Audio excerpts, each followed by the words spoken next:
আসসালামু আলাইকুম। আজ নিউজ থাকছে বুবলির উপর। সংবাদ পাঠিকা থেকে রূপালী পর্দার নায়িকা হন শবনম বুবলি।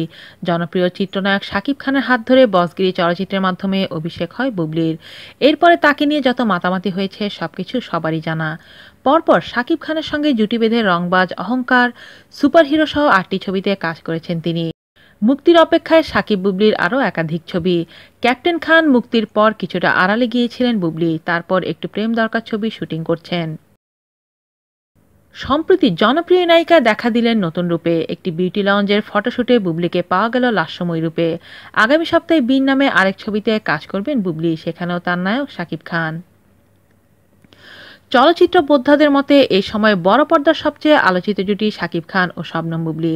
তাদের ছবি দর্শক চাহিদা শীর্ষে। শাকিব খান নিজেও বলেছেন বুবলি এখন সুপারস্টার। সম্প্রতি বুবলি তার পরিবারের সদস্যদের সঙ্গে মালয়েশিয়া ঘুরে এসেছেন এবং তার মেজাজ অনেক ফুরফুরে আছে, সেটি নিজেই জানালেন নায়িকা বুবলি। হঠাৎ কেন বিউটি লঞ্চের ফটোশুটে অংশগ্রহণ করলেন এ ব্যাপারে মুখ খোলেননি নায়িকা বুবলি।